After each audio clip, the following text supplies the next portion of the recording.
안녕하세요. 소중한 청취자 여러분. 오늘 우리가 함께 살펴볼 이야기는 권력에 관한 것입니다.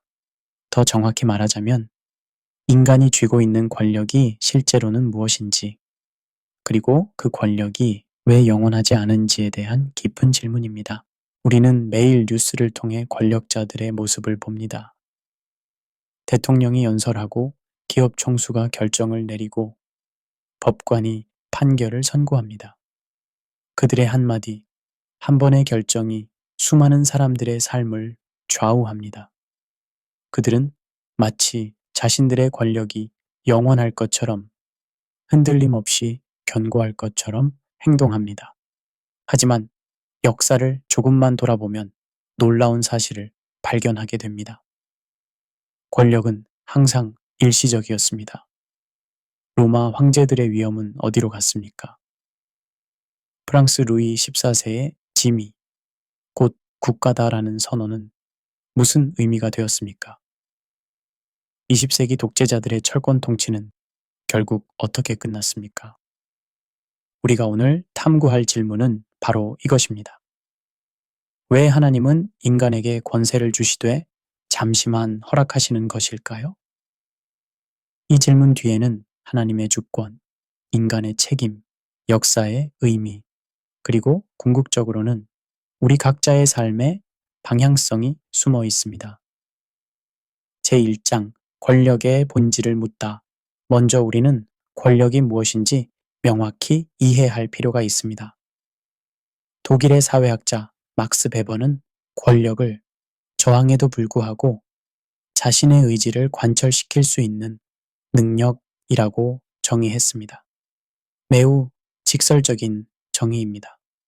즉, 권력은 다른 사람의 동의 여부와 상관없이 무언가를 실행할 수 있는 힘이라는 것입니다. 일상에서 이를 쉽게 발견할 수 있습니다. 상사가 부당한 업무 지시를 내려도 직원은 거부하기 어렵습니다. 부모가 자녀에게 특정한 진로를 강요할 때 자녀는 종종 자신의 꿈을 접어야 합니다. 정부가 세금을 부과하면 국민은 납부해야 합니다. 이 모든 것이 권력의 작동 방식입니다. 프랑스 철학자 미셸 푸코는 한 걸음 더 나아갑니다. 그는 권력이 단순히 위에서 아래로 흐르는 것이 아니라 사회의 모든 관계 속에 스며들어 있다고 보았습니다. 권력은 보이지 않는 그물망처럼 우리의 생각, 말, 행동을 형성합니다. 우리가 정상이라고 생각하는 것조차도 권력 구조가 만들어낸 산물일 수 있습니다. 그런데 여기서 우리는 중요한 질문과 마주하게 됩니다. 이렇게 강력하고 일상 곳곳에 침투해 있는 권력이 과연 어디서 왔을까요? 권력자 자신이 만들어낸 것일까요? 아니면 더 근원적인 출처가 있을까요? 성경은 이 질문에 대해 매우 명확한 답을 제시합니다. 로마서 13장 1절은 이렇게 선언합니다. 각 사람은 위에 있는 권세들에게 복종하라. 권세는 하나님으로부터 나지 않음이 없나니 모든 권세는 다 하나님께서 정하신 바라. 이 구절은 우리에게 충격적인 진실을 알려줍니다. 우리가 보는 모든 권력, 좋은 것이든 나쁜 것이든 정의로운 것이든 부패한 것이든 그 모든 것이 궁극적으로는 하나님께로부터 나왔다는 것입니다. 이것은 권력자들에게는 겸손을 요구하는 메시지이고 권력 아래 있는 사람들에게는 위로와 동시에 도전이 되는 말씀입니다. 다니엘서 2장 21절도 같은 진리를 강조합니다. 그는 때와 계절을 바꾸시며 왕들을 패하시고 왕들을 세우시며 지혜자에게 지혜를 주시고 총명한 자에게 지식을 주시는도다.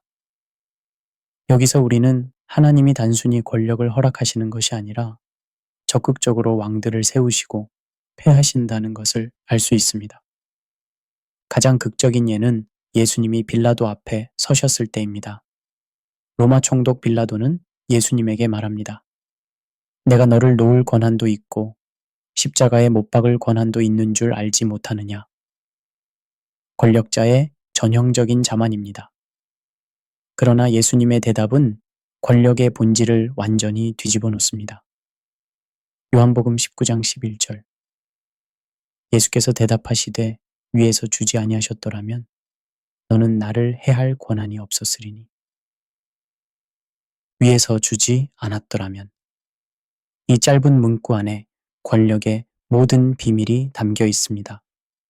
빌라도가 쥐고 있다고 생각한 생사여탈권조차도 실은 하나님께서 허락하신 것이었습니다. 여기서 우리는 정치 철학의 오래된 질문과 만나게 됩니다. 바로 정당성의 문제입니다. 영국의 철학자 토마스 홉스는 리바이어에서 권력의 정당성을 사회계약에서 찾았습니다. 사람들이 자연 상태의 혼란을 피하기 위해 자발적으로 권력에 복종하기로 계약했다는 것입니다. 프랑스 철학자 장 자크 루소는 이를 발전시켜 일반 의지 개념을 제시했습니다. 진정한 권력은 공동체 구성원들의 보편적 의지에서 나온다는 주장입니다. 현대 민주주의의 이론적 토대가 되는 생각입니다. 그러나 성경의 관점은 이들과 다릅니다. 성경은 권력의 정당성이 인민의 동의나 사회계약에서 나오는 것이 아니라 하나님의 주권적 허락에서 나온다고 말합니다. 이것은 매우 도발적인 주장입니다. 왜냐하면 이는 독재자의 권력조차도 하나님의 허락 아래 있다는 의미가 되기 때문입니다. 그렇다면 우리는 여기서 심각한 윤리적 딜레마에 빠집니다. 만약 모든 권력이 하나님께로부터 왔다면 우리는 불의한 권력에도 복종해야 하는 것일까요? 히틀러의 권력도 하나님이 허락하신 것일까요? 이 질문들은 우리를 깊은 사색으로 이끕니다. 미국의 심리학자 필립 짐바르도는 1971년 스탠퍼드 감옥 실험을 통해 충격적인 사실을 밝혀냈습니다. 평범한 대학생들을 무작위로 교도관과 죄수 역할로 나누었더니 불과 며칠 만에 교도관 역할을 맡은 학생들이 가학적으로 변했습니다. 권력이 사람의 인격을 변화시킨다는 것을 보여준 실험입니다. 영국의 역사학자 액턴 경은 이렇게 말했습니다. 권력은 부패하는 경향이 있고 절대 권력은 절대적으로 부패한다. 이는 단순한 격언이 아니라 역사를 통해 반복적으로 증명된 법칙입니다. 왜 권력은 사람을 부패시킬까요? 심리학자들은 여러 이유를 제시합니다. 권력은 공감 능력을 감소시킵니다. 권력자는 다른 사람의 관점에서 생각하는 능력이 떨어집니다. 권력은 또한 자기중심성을 강화시킵니다. 자신의 욕구와 판단이 절대적으로 옳다고 믿게 만듭니다. 이러한 심리학적 통찰은 왜 하나님이 인간에게 영구적인 권력을 주지 않으시는지를 부분적으로 설명해 줍니다. 타락한 인간 본성은 권력을 오래 쥘수록 더 부패하기 때문입니다. 제2장 잠시 허락하신다는 의미. 잠시. 이 단어는 매우 중요합니다. 영원히가 아니라 잠시입니다. 하나님은 인간에게 권세를 주시되 그것에 명확한 시간 제한을 두셨습니다. 이것은 무엇을 의미할까요? 먼저 이는 권력의 상대성을 보여줍니다. 아무리 강력한 권력도 절대적이지 않습니다. 알렉산더 대왕은 33세에 죽었습니다. 나폴레옹은 세인트 헬레나 섬에서 쓸쓸히 생을 마감했습니다. 영국의 해가 지지 않는 제국은 결국 해가 졌습니다. 소련은 붕괴했습니다.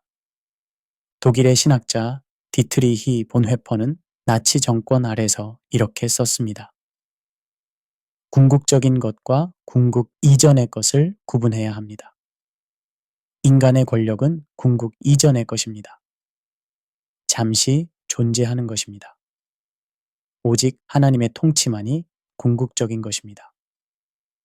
사회학자들은 권력의 순환을 관찰해 왔습니다. 이탈리아 사회학자 빌프레도 파레토는 엘리트 순환론을 제시했습니다. 사회의 엘리트는 고정되어 있지 않고 계속 교체된다는 이론입니다. 새로운 엘리트가 등장하고 기존 엘리트는 쇠퇴합니다. 중국 역사를 보면 왕조의 흥망성쇠가 반복됩니다. 한나라, 당나라, 송나라, 명나라, 청나라. 각각의 왕조는 강성기를 거쳐 쇠퇴기를 맞았습니다. 역사가 사마천은 이를 관찰하며 흥하는 자 반드시 망하고 성하는 자 반드시 쇠한다 고 기록했습니다.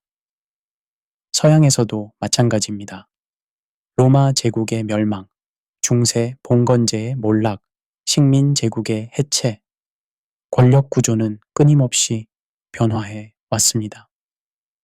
이는 단순히 역사적 우연이 아닙니다. 이는 하나님이 인간 권력에 시간 제한을 두셨다는 증거입니다. 그렇다면 하나님은 왜 인간에게 권세를 주시는 것일까요?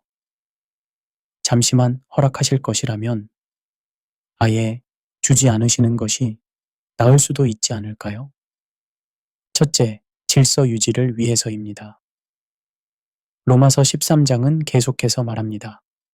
권세는 악을 행하는 자를 두려워하게 하는 하나님의 사역자입니다. 만약 어떤 권력 구조도 없다면 어떻게 될까요? 홉스가 말한 만인의 만인에 대한 투쟁 상태가 됩니다. 역사는 무정부 상태의 참혹함을 보여줍니다. 중국의 춘추전국 시대, 로마 제국 멸망 후의 암흑 시대, 현대의 소말리아나 내전 중인 국가들의 모습, 권력의 공백은 더 큰 혼란을 낳습니다. 둘째, 악을 억제하기 위해서입니다. 완벽하지 않더라도 법과 질서는 최소한의 악을 제한합니다. 경찰이 있기에 범죄를 포기하는 사람들이 있습니다. 법정이 있기에 복수 대신 재판을 선택하는 사람들이 있습니다. 셋째, 믿음의 훈련을 위해서입니다. 권력 구조 안에서 사는 성도들은 중요한 교훈을 배웁니다. 눈에 보이는 권력에 복종하면서도 궁극적 충성은 하나님께 드려야 한다는 것입니다. 이것은 쉽지 않은 긴장입니다. 그러나 바로 이 긴장 속에서 성숙한 신앙이 자랍니다. 넷째, 최종 심판의 예표입니다. 인간의 권세가 잠시뿐이라는 사실은 우리에게 상기시킵니다. 언젠가 모든 권력이 심판받을 날이 온다는 것을, 언젠가 진정한 왕이 다스릴 날이 온다는 것을, 이를 가장 극적으로 보여주는 역사적 사례가 바벨론 제국과 페르시아 왕 고레스의 이야기입니다. 다니엘서는 이 사건을 통해 권력의 본질에 대한 깊은 통찰을 제공합니다. 바벨론의 느부갓네살 왕은 당대 최강의 권력자였습니다.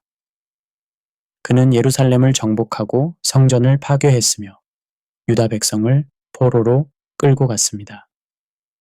그의 권력은 절대적으로 보였습니다. 그러나 다니엘서 4장은 그가 어떻게 교만했다가 징계받고 회복되었는지를 기록합니다. 느부갓네살은 자신의 업적을 자랑하며 말했습니다. 이 큰 바벨론은 내가 능력과 권세로 건설하여 나의 도성을 삼고 이것으로 내 위엄의 영광을 나타낸 것이 아니냐. 그 순간 하늘에서 소리가 들렸습니다. 느부갓네살 왕이여 내게 말하노니 나라의 왕위가 내게서 떠났느니라. 왕은 7년 동안 짐승처럼 살다가 회복되었습니다. 그리고 고백했습니다. 지극히 높으신 이가 인간 나라를 다스리시며 자기 뜻대로 그것을 누구에게든지 주시는 줄을 알았나이다. 더 흥미로운 것은 페르시아의 고레스 왕입니다. 이사야 45장은 놀랍게도 고레스를 하나님의 기름 부음 받은 자, 즉 메시아적 칭호로 부릅니다. 고레스는 이방인이었습니다. 그는 하나님을 알지 못했습니다. 그러나 하나님은 그를 사용하셔서 유다 백성을 바벨론 포로에서 해방시키셨습니다. 이사야 45장 4절과 5절은 말합니다. 내가 나의 종 야곱, 내가 택한 이스라엘을 위하여 너를 지명하여 불렀나니 너는 나를 알지 못하였을지라도 나는 내게 칭호를 주었노라. 나는 여호와이니라. 나 외에 다른 이가 없나니 나밖에 신이 없느니라. 너는 나를 알지 못하였을지라도 나는 내 띠를 동일 것이요. 여기서 우리는 놀라운 진리를 발견합니다. 하나님은 당신을 알지 못하는 자의 권력도 사용하십니다. 당신의 목적을 이루시기 위해. 이것이 바로 잠시 허락하신다는 의미의 핵심입니다. 권력은 하나님의 큰 그림 속에서 도구일 뿐입니다. 제3장 부패한 권력과 하나님의 주권. 이제 우리는 불편한 진실과 마주해야 합니다. 인간의 권세는 거의 항상 남용됩니다.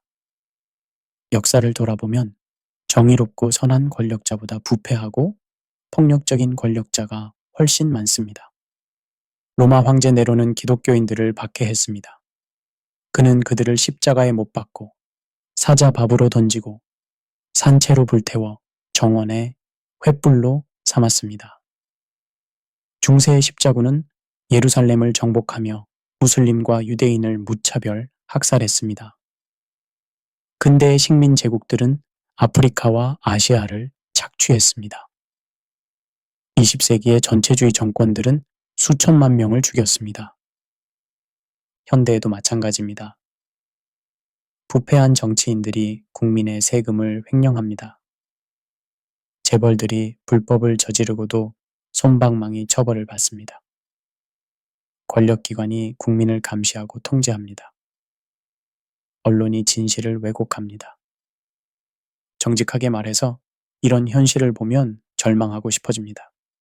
만약 이 모든 권력이 하나님으로부터 왔다면 하나님은 왜 이렇게 부패한 권력을 허락하시는 것일까요? 이것은 신학에서 신정론이라 부르는 문제입니다.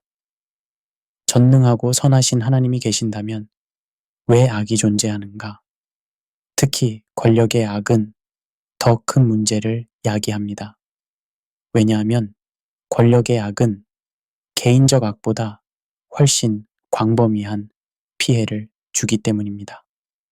18세기 철학자 라이프니츠는 이 문제에 대해 가능한 세계들 중 최선의 세계라는 답을 제시했습니다.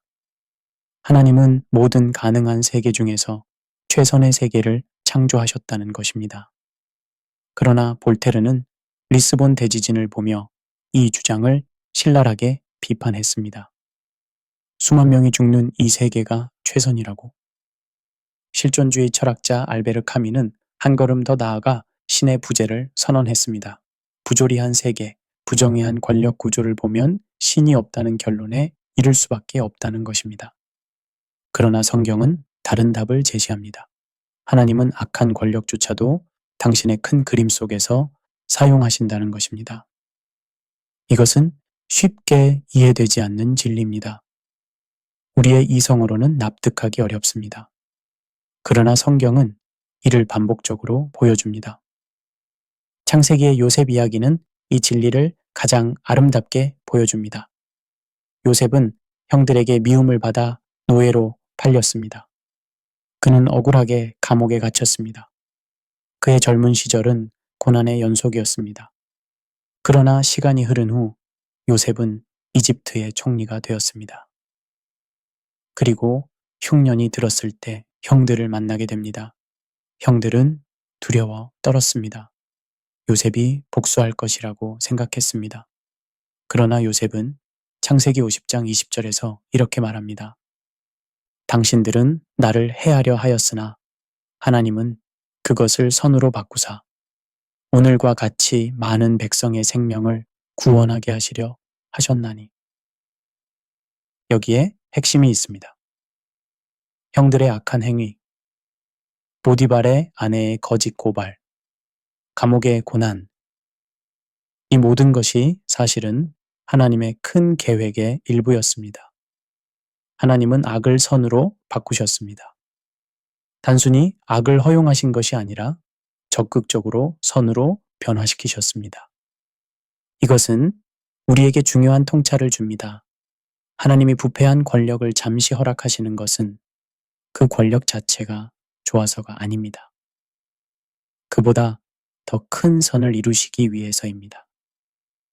이 진리의 절정은 십자가입니다. 예수님의 십자가 처형은 역사상 가장 부조리한 권력 행사였습니다. 무죄한 자를 유죄 판결했습니다. 거룩한 자를 처형했습니다. 생명의 근원을 죽였습니다. 여기에는 온갖 악한 권력이 총동원되었습니다. 종교 지도자들의 시기와 음모가 있었습니다. 빌라도의 비겁한 정치적 타협이 있었습니다. 로마 군인들의 잔인한 폭력이 있었습니다. 군중들의 맹목적 광기가 있었습니다. 그러나 사도행전 4장 27절과 28절은 놀라운 해석을 제공합니다. 과연 헤롯과 본디오 빌라도는 이방인과 이스라엘 백성과 함께 하나님께서 기름 부으신 거룩한 종 예수를 거슬러 이 성에 모여 하나님의 권능과 뜻대로 이루려고 예정하신 그것을 행하려고 모였나이다. 읽어보면 소름이 돋는 구절입니다. 가장 악한 권력 행사가 사실은 하나님의 뜻을 이루는 것이었다는 것입니다. 이들은 악을 행했습니다. 그러나 하나님은 그 악을 통해 인류 구원이라는 가장 큰 선을 이루셨습니다. 여기서 우리는 중요한 구분을 해야 합니다. 하나님이 악을 사용하신다고 해서 악 자체가 선이 되는 것은 아닙니다. 빌라도는 여전히 책임이 있습니다. 대제사장들은 여전히 죄를 지었습니다. 그들은 심판받을 것입니다. 하나님이 악을 선으로 바꾸신다는 것과 악행을 저지른 자의 책임은 별개의 문제입니다. 이 원리는 구약의 바벨론 제국에서도 분명히 드러납니다. 예레미야와 이사야, 하박국 선지자들은 바벨론을 하나님의 심판 도구라고 불렀습니다. 하나님은 불순종한 유다를 징계하시기 위해 바벨론을 사용하셨습니다. 예레미야 25장 9절에서 하나님은 느부갓네살을 나의 종이라고 부르십니다. 놀라운 칭호입니다. 우상을 섬기는 이방 왕을 하나님의 종이라고 부르시다니요. 하나님은 바벨론을 통해 유다를 징계하시고 백성을 회개로 이끄셨습니다. 그러나 이야기는 여기서 끝나지 않습니다. 바벨론은 자신의 역할을 넘어섰습니다. 그들은 단순히 하나님의 도구로 머물지 않고 교만해져서 하나님을 대적했습니다. 다니엘서 5장의 벨사살 왕은 예루살렘 성전에서 가져온 거룩한 기물로 연회를 열며 하나님을 모독했습니다. 그날 밤 벽에 손가락이 나타나 글을 썼습니다. 메네 메네 테겔 우바르신. 다니엘이 해석했습니다. 하나님이 왕의 나라의 시대를 세워서 그것을 끝나게 하셨다. 왕이 저울에 달려서 부족함이 되었다. 왕의 나라가 나뉘어서 메대와 바사 사람에게 준바되었다. 그날 밤 바벨론은 멸망했습니다. 페르시아가 제국을 차지했습니다. 하나님의 도구로 쓰였던 바벨론은 자신의 악으로 인해 심판받았습니다. 여기서 우리는 권력의 이중적 측면을 봅니다. 한편으로 권력은 하나님의 큰 계획 안에서 사용됩니다. 다른 한편으로 권력자는 자신의 선택에 대해 책임을 집니다. 하나님의 주권과 인간의 책임, 이 두 가지는 모순처럼 보이지만 성경은 둘 다 참이라고 선언합니다. 또 다른 놀라운 예는 로마 제국입니다. 로마는 기독교를 잔인하게 박해했습니다. 네로, 도미티아누스, 데키우스, 디오클레티아누스, 황제들은 경쟁하듯 기독교인들을 죽였습니다. 역사가들은 초대교회 시대에 수십만 명의 순교자가 있었다고 추정합니다. 그러나 아이러니하게도 로마 제국은 복음 확산의 가장 큰 도구가 되었습니다. 어떻게 이런 일이 가능했을까요? 첫째, 로마의 도로망입니다. 로마는 제국 전역에 걸쳐 훌륭한 도로를 건설했습니다. 모든 길은 로마로 통한다는 말이 있을 정도입니다. 사도 바울은 이 도로를 따라 여행하며 복음을 전했습니다. 로마가 군사적 목적으로 만든 도로가 복음의 고속도로가 된 것입니다.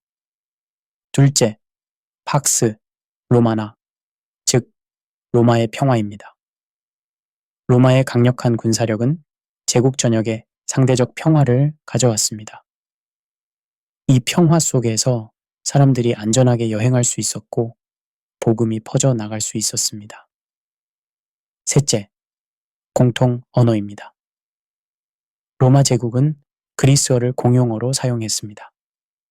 바울이 로마서를 그리스어로 쓸 수 있었던 것, 복음서가 그리스어로 기록될 수 있었던 것, 이 모든 것이 로마 제국 덕분이었습니다.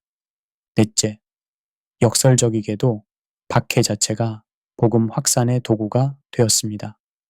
사도행전 8장은 스데반의 순교 이후 박해가 일어나자 제자들이 흩어졌고 흩어진 곳마다 복음을 전했다고 기록합니다. 2세기 신학자 터툴리아누스는 말했습니다. 순교자의 피는 교회의 씨앗이다. 결국 313년 콘스탄티누스 황제는 기독교를 공인했습니다. 박해하던 제국이 기독교를 받아들였습니다. 하나님은 악한 제국조차도 당신의 목적을 위해 사용하셨습니다. 이 원리는 현대에도 적용됩니다. 북한 정권은 세계에서 가장 폐쇄적이고 억압적인 정권입니다. 기독교인들은 끔찍한 박해를 받습니다. 성경을 소지하면 수용소로 보내집니다. 3대가 처벌받습니다. 그러나 놀랍게도 북한에는 지하교회가 있습니다. 목숨을 걸고 믿음을 지키는 성도들이 있습니다. 그들의 신앙은 자유로운 나라의 그리스도인들보다 훨씬 순수하고 강렬합니다. 박해가 오히려 순금 같은 신앙을 만들어낸 것입니다. 중국도 마찬가지입니다. 문화 대혁명 동안 수많은 기독교인들이 고난받았습니다. 교회가 파괴되었습니다. 목회자들이 투옥되었습니다. 그러나 지금 중국에는 1억 명 가까운 기독교인이 있다고 추정됩니다. 박해 속에서 교회가 폭발적으로 성장한 것입니다. 이것을 어떻게 설명할 수 있을까요? 하나님은 악한 권력조차도 당신의 목적을 이루시는데 사용하십니다. 이것이 잠시 허락하신다는 의미의 깊은 층입니다. 권력은 하나님의 영원한 계획 안에서 일시적 도구일 뿐입니다. 제4장, 성도의 이중적 시민권. 우리는 이제 실천적 질문에 도달합니다. 그렇다면 그리스도인은 세상의 권력에 대해 어떤 태도를 가져야 할까요? 복종해야 할까요? 저항해야 할까요? 16세기 종교개혁자 마틴 루터는 두 왕국 이론을 제시했습니다. 하나님은 두 가지 통치 방식을 가지신다는 것입니다. 하나는 영적 왕국으로 교회와 복음을 통해 다스리십니다. 다른 하나는 세속 왕국으로 정부와 법을 통해 다스리십니다. 루터에 따르면 그리스도인은 두 왕국 모두의 시민입니다. 영적으로는 하나님 나라의 시민이고 육체적으로는 세상 나라의 시민입니다. 따라서 그리스도인은 세상의 법과 권위에 복종해야 하지만 동시에 그것이 절대적이지 않음을 알아야 합니다.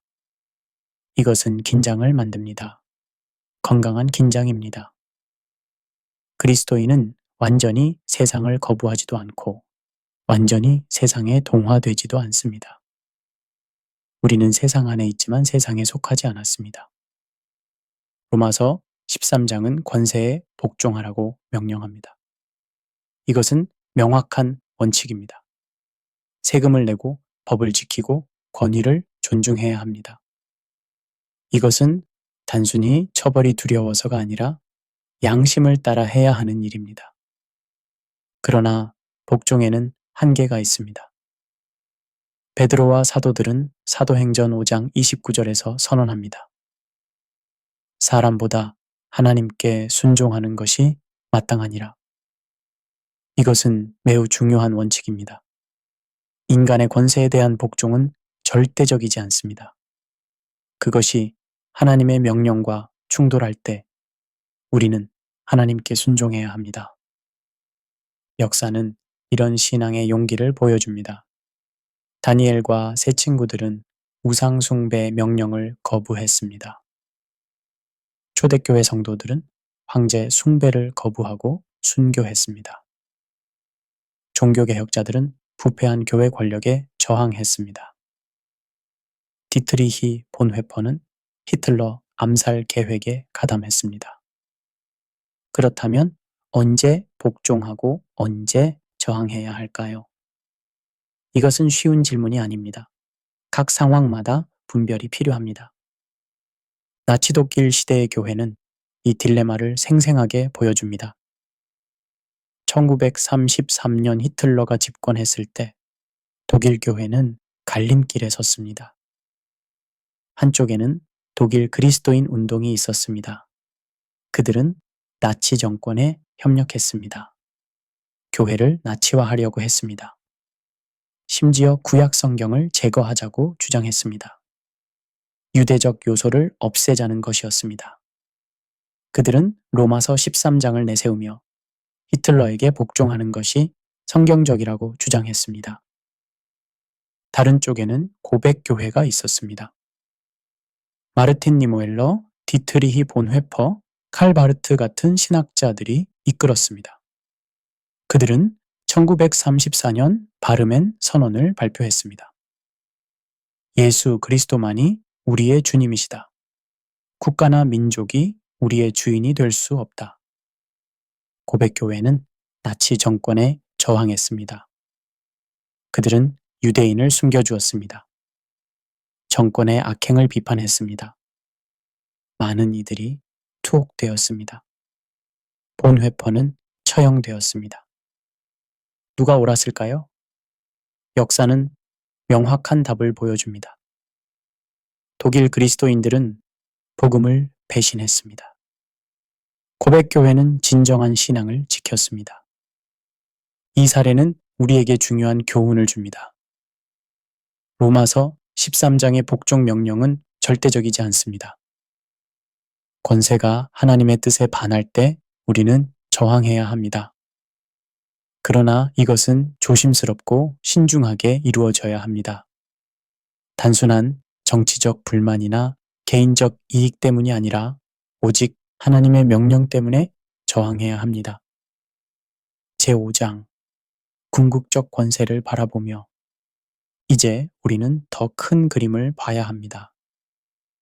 인간의 모든 권세는 결국 그림자일 뿐입니다.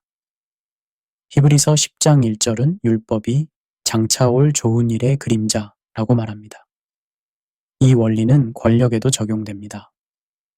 왕들, 대통령들, CEO들, 그들의 권력은 실제가 아니라 그림자입니다.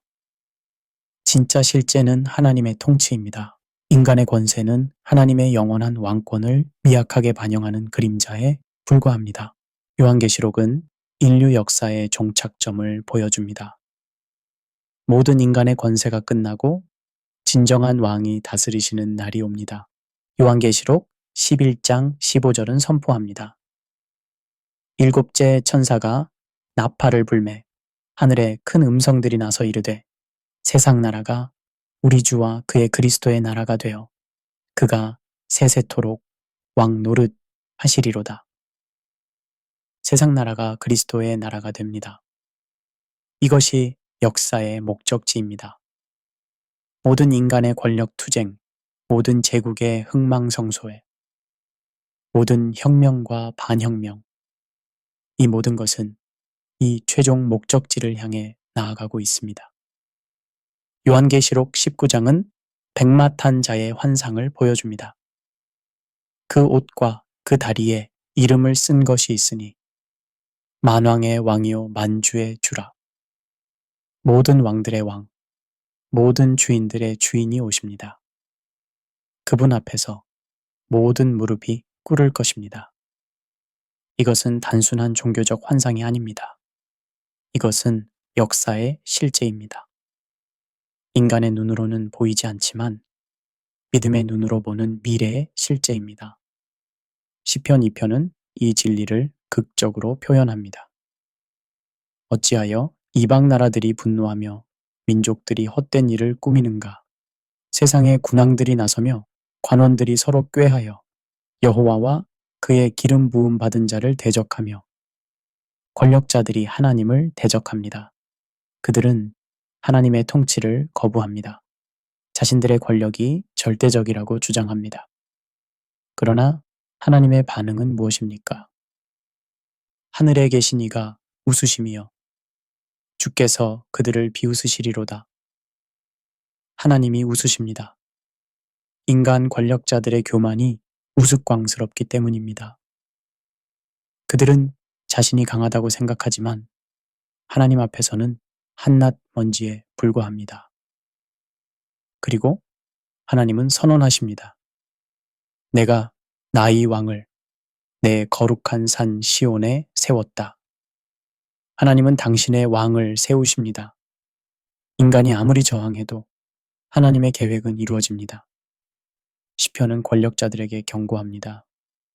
그러므로 군왕들아 너희는 지혜를 얻으며 세상의 재판관들아 너희는 교훈을 받을지어다. 여호와를 경외함으로 섬기고 떨며 즐거워할지어다. 여기에 지혜가 있습니다. 진정으로 지혜로운 권력자는 자신의 권력이 잠시 허락된 것임을 압니다. 그래서 겸손합니다. 그래서 하나님을 경외합니다. 그래서 정의롭게 다스립니다. 다니엘서 7장은 인류 역사를 거대한 환상으로 보여줍니다. 네, 짐승이 나타납니다. 각각 바벨론, 메데페르시아, 그리스, 로마 제국을 상징합니다. 이 짐승들은 무섭고 강력합니다. 그들은 세상을 삼킬 것 같습니다. 그러나 환상은 계속됩니다.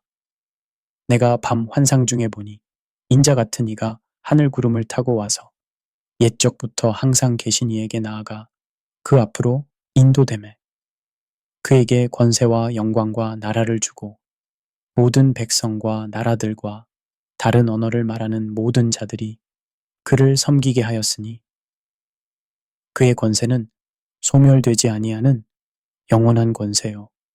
그의 나라는 멸망하지 아니할 것이니라. 인자 같은 이가 옵니다.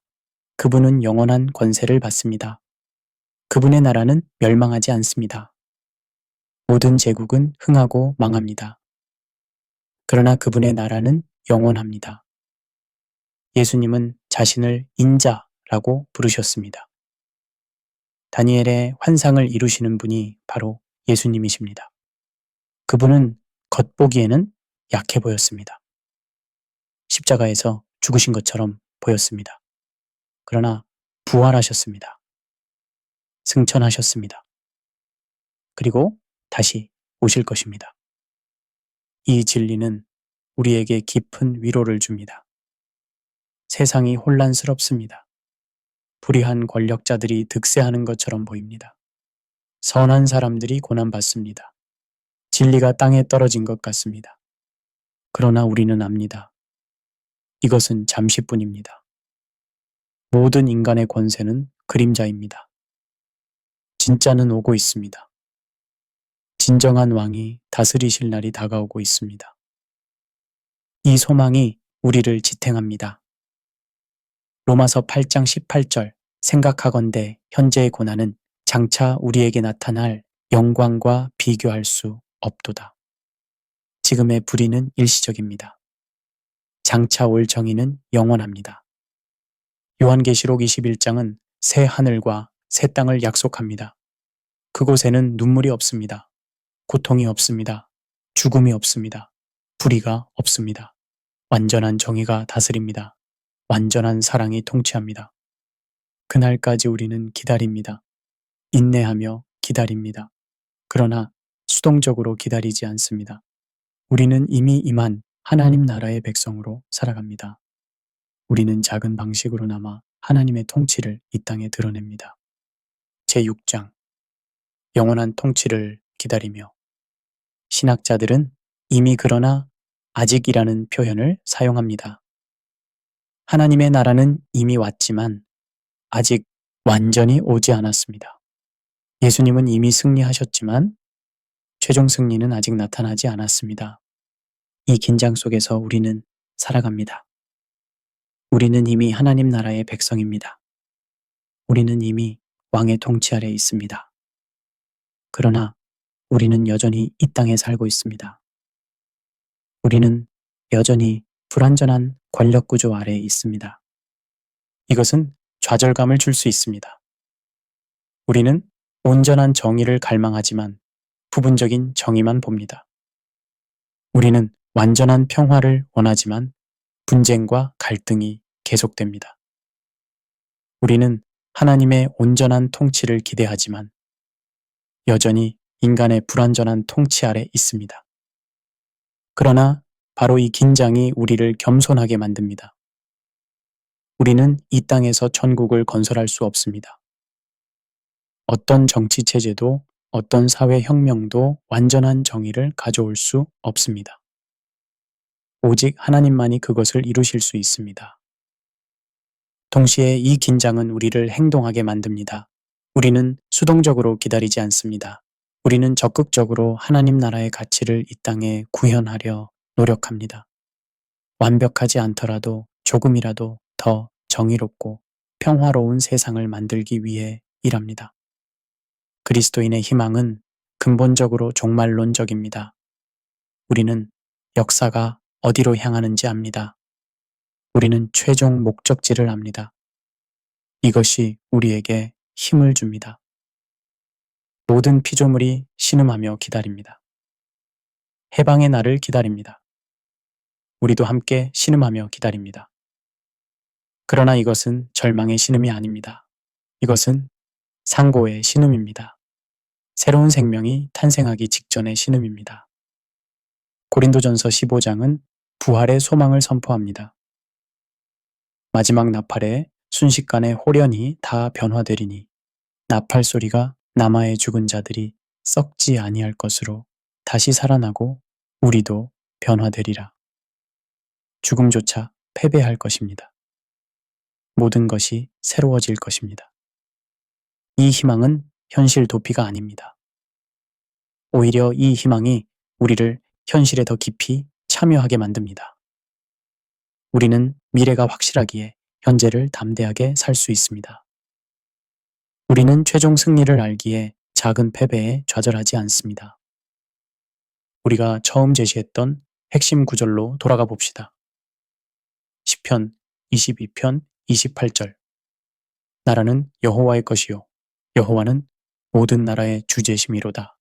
이 구절은 모든 것을 요약합니다. 나라는 여호와의 것입니다. 한국도, 미국도, 중국도 어떤 나라든 궁극적으로는 하나님의 것입니다. 인간 통치자들은 잠시 관리자일 뿐입니다. 진짜 주인은 하나님이십니다. 여호와는 모든 나라의 주제이십니다. 어떤 나라도 하나님의 주권 밖에 있지 않습니다. 강대국도, 약소국도, 부유한 나라도, 가난한 나라도 모두 하나님의 통치 아래 있습니다. 이 진리는 우리에게 무엇을 의미합니까? 첫째, 우리는 어떤 인간 권력도 절대화해서는 안 됩니다. 둘째, 우리는 어떤 정치적 상황에서도 절망하지 않습니다. 셋째, 우리는 역사가 하나님의 손안에 있음을 신뢰합니다. 시편 22편은 흥미롭게도 메시아의 고난을 예언하는 시편입니다. 내 하나님이여, 내 하나님이여, 어찌 나를 버리셨나이까? 로 시작하는 이 시편을 예수님은 십자가에서 인용하셨습니다. 가장 깊은 고난의 시편이 하나님의 주권을 선언하는 것입니다. 여기에 역설이 있습니다. 십자가는 인간 권력의 승리처럼 보였습니다. 종교 지도자들이 이겼습니다. 로마 제국이 이겼습니다. 예수님은 패배하신 것처럼 보였습니다. 그러나 사실은 정반대였습니다. 십자가야말로 하나님의 궁극적 승리였습니다. 이것이 우리에게 주는 교훈입니다. 우리의 눈에 패배처럼 보이는 것이 하나님의 계획일 수 있습니다. 우리가 이해할 수 없는 고난이 더 큰 선으로 가는 길일 수도 있습니다. 그러므로 우리는 보이는 것만으로 판단하지 말고 믿음으로 하나님의 주권을 신뢰해야 합니다. 초대 교회 성도들은 마라나타라고 외쳤습니다. 아람어로 주여 오시옵소서라는 뜻입니다.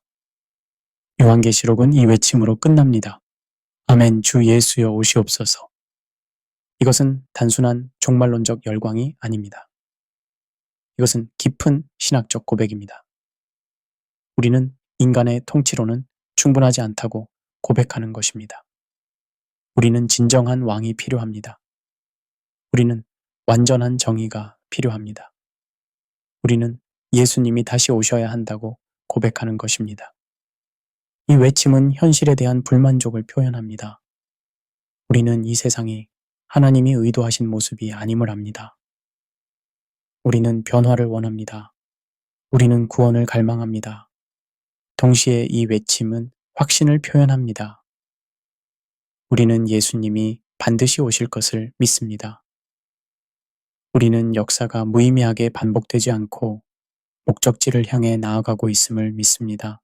그날까지 우리는 어떻게 살아야 할까요? 데살로니가전서 5장이 답을 줍니다. 그러므로 우리는 다른 이들과 같이 자지 말고 오직 깨어 정신을 차릴지라. 우리는 깨어 있어야 합니다. 준비되어 있어야 합니다. 신부가 신랑을 기다리듯 우리는 왕을 기다립니다. 에필로그, 잠시와 영원 사이에서 우리는 긴 여정을 함께 걸어왔습니다. 권력의 본질에서 시작하여 하나님의 주권, 인간의 책임, 역사의 의미, 그리고 종말론적 희망까지 탐구했습니다. 핵심 질문으로 돌아가 봅시다. 왜 하나님은 인간의 권세를 잠시 허락하셨을까요? 이제 우리는 답을 알 수 있습니다. 하나님은 인간의 권세를 통해 질서를 유지하시고 악을 억제하시며 성도들을 훈련시키십니다. 그러나 더 근본적으로 하나님은 인간 권세의 한계를 보여주심으로써 당신의 영원한 통치를 드러내십니다. 잠시라는 단어가 중요합니다. 모든 인간의 권력은 일시적입니다. 알렉산더 대왕도, 로마 황제들도, 현대의 초강대국도 모두 잠시뿐입니다. 이것은 권력자들에게는 겸손의 교훈입니다. 이것은 권력 아래 있는 사람들에게는 위로의 메시지입니다. 역사를 조망하면 이 패턴이 분명히 보입니다. 제국들이 흥하고 망했습니다. 왕조들이 교체되었습니다. 권력 구조가 바뀌었습니다. 그러나 한 가지는 변하지 않았습니다. 하나님의 주권입니다. 아이러니하게도 하나님은 때로 가장 악한 권력조차 사용하십니다. 바벨론이 그랬고, 로마가 그랬고, 십자가가 그랬습니다. 악은 악으로 남아있고 심판받을 것입니다. 그러나 하나님은 악조차도 선으로 바꾸실 수 있습니다. 무엇보다 우리는 종말론적 희망을 가져야 합니다. 이 땅의 불완전한 통치는 영원하지 않습니다. 진정한 왕이 오실 것입니다. 완전한 정의가 실현될 것입니다. 모든 눈물이 닦아질 것입니다. 그날까지 우리는 이미 그러나 아직 왜 긴장 속에서 살아갑니다. 우리는 이미 하나님 나라의 백성이지만 아직 이 땅에 살고 있습니다. 우리는 이미 승리를 알지만 아직 전투 중입니다. 우리는 이미 구원받았지만 아직 온전히 구원되지 않았습니다. 이 긴장은 불편하지만 필요합니다. 이 긴장이 우리를 겸손하게 만들고 동시에 소망으로 충만하게 만듭니다.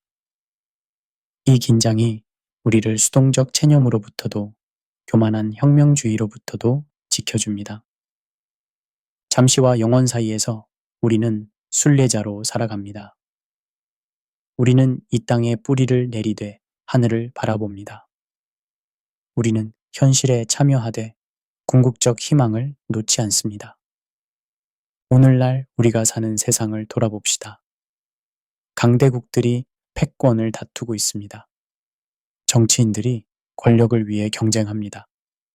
기업들이 시장을 장악하려 합니다. SNS에서는 영향력을 가진 자들이 여론을 좌우합니다. 이 모든 것이 매우 중요해 보입니다. 실제로 이것들은 우리의 일상에 영향을 미칩니다. 누가 대통령이 되는가? 어떤 정책이 통과되는가? 어떤 기업이 성공하는가? 이런 것들이 우리의 삶을 실질적으로 변화시킵니다. 그러나 동시에 우리는 더 큰 그림을 봐야 합니다. 100년 후에는 지금의 권력자들이 역사책의 한 줄이 될 것입니다. 1000년 후에는 아예 기억되지 않을 수도 있습니다. 그러나 하나님의 통치는 계속될 것입니다. 이것은 우리에게 건강한 관점을 줍니다. 우리는 정치와 사회 문제를 심각하게 받아들여야 하지만 동시에 그것을 절대화해서는 안 됩니다. 우리는 최선을 다해 선한 영향력을 끼쳐야 하지만 결과는 하나님께 맡겨야 합니다. 프란시스 셰퍼는 이렇게 말했습니다. 우리는 하나님께 충실해야 하지만 결과에 대해서는 초연해야 합니다. 이것이 바로 잠시 허락된 권세를 대하는 그리스도인의 자세입니다. 만약 당신이 권력을 잘못 사용해 왔다면 지금이 회개할 때입니다. 하나님의 은혜는 충분합니다. 다윗은 왕의 권력을 남용하여 밧세바를 취하고 우리아를 죽였습니다. 끔찍한 죄였습니다. 그러나 그가 회개했을 때 하나님은 용서하셨습니다. 시편 51편은 다윗의 회개의 기도입니다. 하나님이여 주의 인자를 따라 내게 은혜를 베푸시며 주의 많은 긍휼을 따라 내 죄악을 지워 주소서. 이것이 우리 모두가 필요로 하는 기도입니다. 회개는 단순히 미안하다고 말하는 것이 아닙니다. 회개는 방향을 바꾸는 것입니다.